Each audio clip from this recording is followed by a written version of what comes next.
আচ্ছা 11-এর আমি এবার আরএনএ পোর্শনটা বলবো। আচ্ছা তোমরা কিন্তু পরপর দুটো লেসন পাঠানো হলেও তোমরা মোটামুটি এক সপ্তাহ টাইম পাবে জিনিসটাকে কিন্তু রেডি করে রাখবে, কারণ আমি বলেছি সামনের সপ্তাহের পর কিন্তু আমি সামনের সপ্তাহে যদি আমার এনজাইম শেষ হয়ে যায় তাহলে কিন্তু আমি পড়া ধরে নেবো। ঠিক আছে, সেক্ষেত্রে ব্যাচ ভাগ করে দেবো, পড়া ধরার দিন সব অনলাইনে বসবে। ঠিক আছে, প্রথমে আমাদের আরএনএ আমরা দেখতে পাবো যে আমরা পিডিএফে পাঠাবো। আরএনএ আমরা দু রকমের দেখতে পাবো, একটা হচ্ছে জেনেটিক আরএনএ যেটা ডিএনএর মতো কাজ করে এবং তোমার ডিএনএর মতন সমস্ত জেনেটিক জিন যেগুলোকে বংশগত বৈশিষ্ট্যের ধারক এবং বাহক, এগুলো লোয়ার অ্যানিমেলে বা লোয়ার জীবে অর্থাৎ ধরো ভাইরাস ব্যাকটেরিয়া এদের ক্ষেত্রেই আমরা দেখতে পাবো। তো সেক্ষেত্রে আরএনএগুলোকে আমি বলি জেনেটিক আরএনএ, কিন্তু ম্যাক্সিমাম যেটা আমরা বাইরে দেখতে পাবো সেটা হচ্ছে নন জেনেটিক আরএনএ, অর্থাৎ যারা জিন ধারণ করে না কিন্তু প্রোটিন সংশ্লেষে যাদের বিশেষ ভূমিকা বর্তমান, প্রোটিন সংশ্লেষ, রাইবোজোম সংশ্লেষ এগুলোতে বিশেষ ভূমিকা যার বর্তমান। তাদের মধ্যে মুখ্য হচ্ছে মেসেঞ্জার আরএনএ বা এমআরএনএ, আরআরএনএ বা রাইবোজোমাল আরএনএ, আরেকটা হচ্ছে টিআরএনএ বা ট্রান্সফার আরএনএ।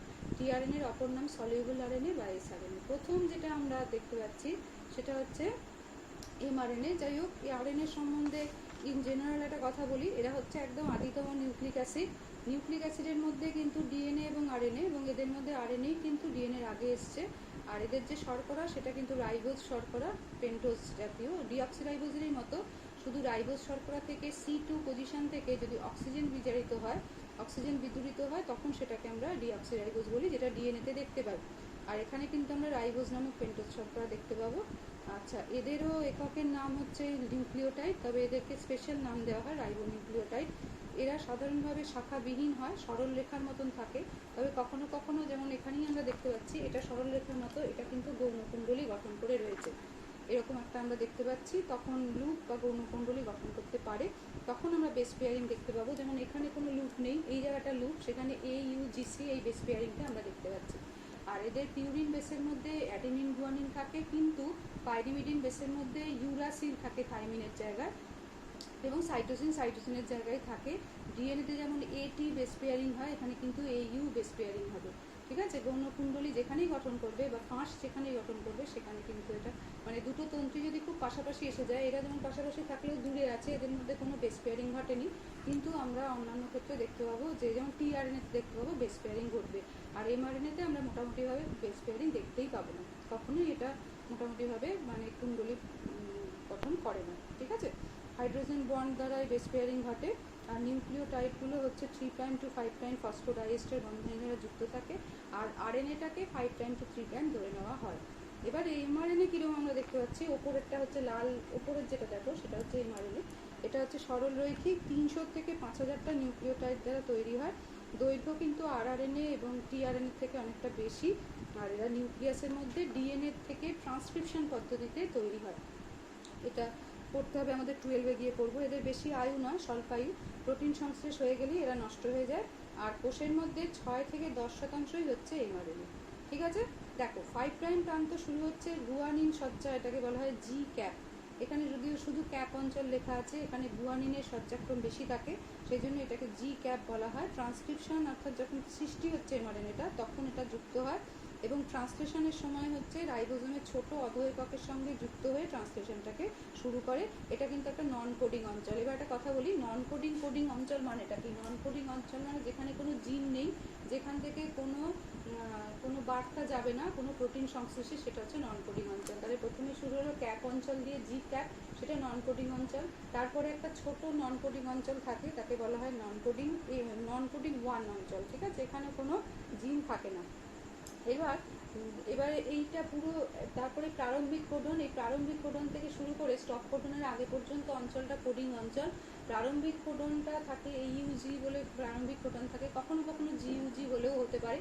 প্রারম্ভিক কোডন মানে এখান থেকে আমাদের জিন কোডন মানে কি? কোডন মানে 3টে বেস পেয়ার নিয়ে একটা কোডন হয়, একটা কোডন পিছু একটা অ্যামাইনো অ্যাসিড নির্ধারিত হয়। ঠিক আছে, এবার এই প্রারম্ভিক কোডন মানে এইটা না এলে AUG এটাকে বলা হয়। এই AUG যদি না আসে তাহলে ট্রান্সলেশন অর্থাৎ প্রোটিন সংশ্লেষ শুরুই হয় না। এবার একটা লম্বা অঞ্চল থাকে কোডিং অঞ্চল, যে এমআরএনএ যেমন মানে যে ডিএনএ থেকে এমআরএনএটা তৈরি হয়েছে সেই ডিএনএ যতটা লম্বা হবে কোডিং অঞ্চল এইটাও ততটাই লম্বা হবে। এবার শেষ হবে স্টপ কোডন অঞ্চলের আগে। স্টপ কোডন যেই আসবে, ওই 3টে কোডন আছে, সেই 3টে কোডনের জন্য কোনো রকম কিন্তু কোনো অ্যামাইনো অ্যাসিড ধার্য নেই, এই জন্য এগুলোকে ননসেন্স কোডন বা স্টপ কোডন বলা হয়। এই ইউজিএ, ইউএজি আর ইউএ, এই হচ্ছে তিনটে স্টপ কোডন হয়। এই কোডনগুলো আসা মাত্র এখানে তোমার প্রোটিন সংশ্লেষ বন্ধ হয়ে যাবে। তারপরে একটা ছোট অঞ্চল থাকে, তাকে নন কোডিং অঞ্চল 2 বলা হয়, এখানেও কোনো জিন থাকে না, ঠিক আছে। আর পলি একদম লাস্টে অনেকগুলো অনেকগুলো অ্যাডেনিন দিয়ে তৈরি একটা টেল বা লেজ থাকা যায়, তাকে পলি এ টেল বলে। কখনো কখনো পলি এ টেলের আগে ট্রেইলার বলে একটা অঞ্চল থাকে, এখানে যদিও ট্রেইলার অঞ্চলটাকে দেখানো নেই।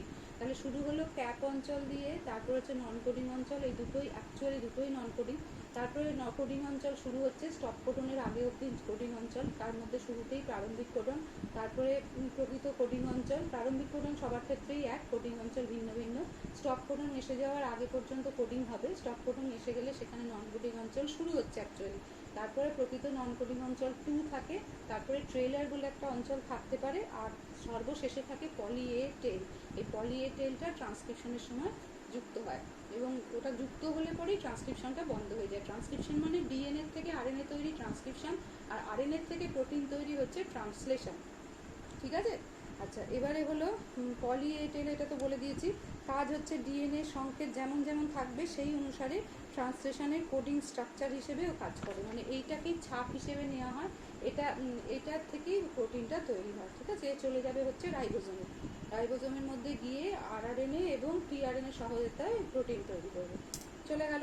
এবারে আসছি আমরা আরআরএনএ। আরআরএনএ হচ্ছে এটা মানে বেশ পরিমাণ থাকে, এটা এতে তোমার টোটাল আরএনএর মধ্যে সংখ্যাটা যথেষ্টই থাকে। সাধারণভাবে সূত্রাকার থাকে, কখনো কখনো এখানে যেমন দেখা যাচ্ছে গৌণকুণ্ডলী গঠন করেছে। আয়নীয় ঘনত্ব যদি বেড়ে যায় কোনো কারণে, আয়নসগুলো আশেপাশের পরিবেশে বেশি হলে পোটলা মানে এরকম পুটলির মতন কুণ্ডলী তৈরি করে, এবং কুণ্ডলিতে কি থাকবে, ইউজিসি এই হিসেবে বেস পেয়ারিং থাকবে। এবং একটা জিনিস মনে রাখবে, এদের মধ্যে জিসির পরিমাণটা একটু বেশি, মানে জি প্লাস সির পরিমাণটা 50%-এর বেশি। এই ইউ এর থেকে জিসিটা বেশি থাকে। আরআরএনএ 2 প্রকার থাকে, একটা হচ্ছে প্রোক্যারিওটিক, এ দেখো প্রোক্যারিওটিক আরআরএনএ, লালগুলো আরআরএনএ আর সবুজটা হচ্ছে একটা রাইবোজোম। রাইবোজোমে 2টো অধ একক, প্রোক্যারিওটেও একটা আর ওখানেও তাই, ক্ষুদ্র অধ একক এবং বৃহৎ অধ একক। প্রোক্যারিওটের ক্ষেত্রে ক্ষুদ্র অধ এককে একটা আরআরএনএ থাকবে, সেটা 16S, আর বৃহৎ অধ এককে 2টো আরআরএনএ থাকবে, একটা হচ্ছে 23S, একটা হচ্ছে 5S, তার মানে টোটাল হচ্ছে 3টে। আর ইউক্যারিওটে ছোটটায় থাকবে 18S বলে একটা আরআরএনএ, আর বড়টায় থাকবে 28S, 5.8S এবং 5S, এই 3টে আরআরএনএ থাকবে, ঠিক আছে। তাহলে ট্রান্সলেশনের সময় এরা কি করবে, এদের হচ্ছে তোমার প্রথম কথা, ওই এমআরএনএটা যখন ট্রান্সলেশনের সময় অধ এককের সঙ্গে যুক্ত হবে তখন ও সাহায্য করবে, সেই যুক্তিকরণে সাহায্য করবে। যুক্ত না হলে কিন্তু অ্যামাইনো অ্যাসিড তৈরি হতে পারবে না, মানে এমআরএনএ যাতে যুক্ত হয় সেটা আরআরএনএ সাহায্য করে। আর খুব ইম্পর্টেন্ট হচ্ছে প্রোটিনের সাথে যুক্ত হয়ে রাইবোজোম গঠন করে। আরআরএনএ কিন্তু রাইবোজোম গঠন করে। প্রত্যেকটা আরএনএ জানবে নিউক্লিয়াসের ভেতর তৈরি হয়, তারপর নিউক্লিয়াস থেকে বেরিয়ে এসে যে যার কাজ করে, ঠিক আছে। এটা অবধি গেল হচ্ছে আমাদের এমআরএনএ পড়ালাম, তারপরে পড়ালাম আরআরএনএ। এবার একটু হোল্ড করো, আমি আরেকটা চার্ট বার করছি।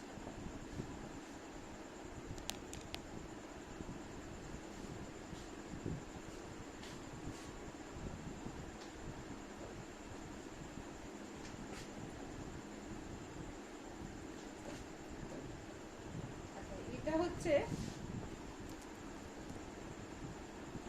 আচ্ছা এ হচ্ছে, একটু দাঁড়াও, এটা হচ্ছে আমাদের টিআরএনএ। টিআরএনএ হচ্ছে, টিআরএনএকে বলা হয় ট্রান্সফার আরএনএ, মানে সেটা অ্যামাইনো অ্যাসিডকে ট্রান্সফার করে, অথবা একে বলা হয় সলিউবল আরএনএ বা এসআরএনএ। যেহেতু রাইবোজোমের আশেপাশে সাইটোপ্লাজমে সলিউবল অবস্থায় থাকে, দ্রবীভূত অবস্থায় থাকে, সেই জন্য একে বলা হয় সলিউবল আরএনএ। তবে মেন কাজ হচ্ছে রাইবোজোমের যখন প্রোটিন সংশ্লেষ শুরু হচ্ছে, এমআরএনএর যে সংকেত বহন করে আনে কোডনের সাহায্যে, সেই কোডন অনুসারে ও তোমার ওর নোডক থাকে, কোডনের ঠিক উল্টোটা এখানে থাকে, সেই টিআরএনএ ওকে চিনতে পারে এবং সেই অ্যামাইনো অ্যাসিডকে বহন করে নিয়ে ও বৃহৎ অধ এককে প্রবেশ করে। এটা হচ্ছে ওর ট্রান্সলেশনের সময় কাজ, মেন কাজ।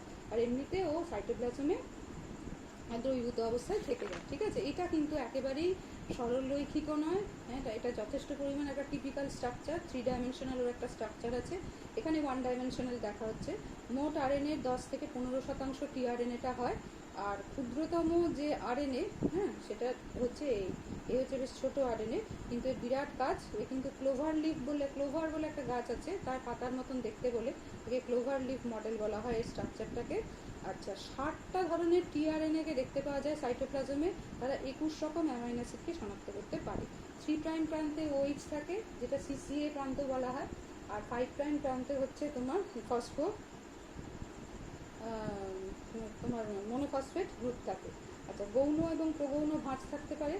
তারপরে সক্রিয় টিআরএনএতে 3 প্রাইম প্রান্তে আমি কী বললাম, CCA অংশ থাকে। CCA যখন যুক্ত হয়, CCA যদি যুক্ত যতক্ষণ না হয় তখনই টিআরএনএটাকে নিষ্ক্রিয় টিআরএনএ বলা হয়। যেই CCA যুক্ত হচ্ছে প্রোটিন সংশ্লেষের ঠিক সময়, তখন কিন্তু এ সক্রিয় হয়ে যায়। এর কতগুলো বাহু এবং লিফ আছে। এখান থেকে শুরু হচ্ছে 3 প্রাইমটা, বা তুমি 5 প্রাইম এদিক থেকেও শুরু করতে পারো। শুরু করলে এইটা প্রথম চলে এসো, এটাকে বলে DHU আর্ম।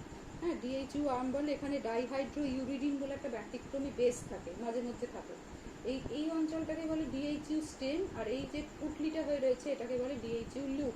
আর DHU স্টেম এবং DHU লুপ মিলে তৈরি করে DHU আর্ম। ঠিক আছে, এবারে চলে এসো অ্যান্টিকোডন লুপ, অ্যান্টিকোডন আর্ম বা নোডক আর্ম। অ্যান্টিকোডনের উল্টোটাই নোডক, সেই হিসেবে নোডক আর্ম। তার মধ্যে এইটা হচ্ছে স্টেম আর এইটা হচ্ছে লুপ। কি থাকে? অ্যান্টিকোডন থাকে, যে ওইখানে এমআরএনএ যে কোডন নিয়ে ঢুকছে তার ঠিক উল্টো অ্যান্টিকোডনটা এখানে থাকে। এবং বুঝতেই পারছো এটা তো উল্টো করে করা হয়েছে, এদিক থেকে এসে ওই কোডনটা এই অ্যান্টিকোডনের সঙ্গে জুড়ে যায়। হলো, খানিক দূর গিয়ে হচ্ছে ভ্যারিয়েবল লুপ। এই ভ্যারিয়েবল লুপটা দু রকমের হতে পারে। এটা দু রকমের না, ভ্যারিয়েবল লুপটা তোমার আরএনএ টু আরএনএ ভ্যারি করে, মানে পরিবর্তনশীল। এবং এছাড়াও এদের দু রকমের ভাগ করা হয়। একটা হচ্ছে প্রথম শ্রেণীর টিআরএনএ, দ্বিতীয় শ্রেণীর টিআরএনএ। প্রথম শ্রেণীর টিআরএনএতে 75% টিআরএনএ এরকম হয়, এদের 3 থেকে 5টা বেস থাকবে এই জায়গাটা। ঠিক আছে, আর দ্বিতীয় শ্রেণীর টিআরএনএ যারা 25% টিআরএনএ হচ্ছে দ্বিতীয় শ্রেণীর, তাদের মধ্যে এই ভ্যারিয়েবল আর্মে 13 থেকে 21টা, ভ্যারিয়েবল লুপে 13 থেকে 21টা বেস থাকবে। এই হচ্ছে তফাৎ। আচ্ছা, এইবার এটা মানে amino acid to amino acid এটা ভ্যারি করবে। এরপরে আসছে যেটা, সেটা হচ্ছে সিউডো ইউরাসিল এটাকে বলা হয়। টি-সাই-সি গ্রুপ, টি-সাই-সি স্টেম এটা, আর টি-সাই-সি লুপ হচ্ছে এটা, দুজনে মিলে হচ্ছে টি-সাই-সি আর। ঠিক আছে, এখানেও একটা তোমার সিউডো ইউরাসিল বলে একটা ব্যতিক্রমী বেস এখানে থাকে। ঠিক আছে, এবার টোটাল গিয়ে আবার তৈরি করছে, এটা পুরো চলে যাচ্ছে 3 প্রাইম প্রান্তটা গিয়ে CCA তৈরি করছে। এটাই হচ্ছে এমন একটা অ্যামাইনো অ্যাসিড, আমরা আরএনএতেও দেখেছি 5 প্রাইম এবং 3 প্রাইম প্রান্তটা পাশাপাশি, এখানেও প্রায় পাশাপাশি।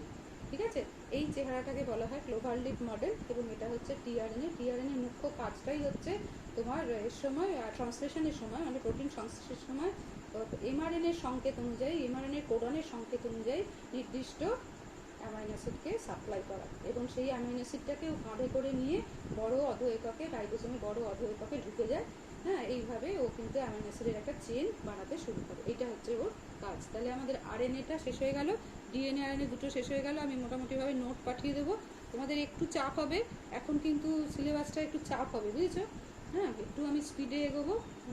পড়া কিন্তু ফেলে রাখবে না, বারবার বলছি। পড়া ফেলে রাখতে পারো, দিনের মতন ফেলে রাখতে পারো, কিন্তু সঙ্গে সঙ্গে টুকে টুকে নেবে। আমি যেটা পাঠাবো PDF, সেটাও টুকে নেবে, এবং PDFটা টুকে নেওয়ার পর আরেকবার লেসনটা চালিয়ে পড়ে নেবে। আমার মনে হয় তোমাদের অসুবিধা হওয়া উচিত না। তোমরা হয়তো ভাবছো যে সামনে পড়াচ্ছে না, সামনে পড়ালে ভালো, কিন্তু সেটা তো ভালো নিশ্চয়ই, কিন্তু এটাকেও তুমি কিন্তু বারবার করে তুমি ইউটিউবটা ঘুরিয়ে দেখে নিতে পারবে। PDFটা টোকার আগে একবার দেখে নেবে, আর PDFটা টোকার পর একবার দেখে নেবে। বা এমনও করতে পারো, PDFটা আগে টুকে তারপরে তুমি লেখাটা, তোমার লেসনটা পড়তে পারো। যেখানে যেখানে দরকার হবে বারবার রিপিট করে করে দেখে জিনিসটা পড়ে নেবে। ঠিক আছে?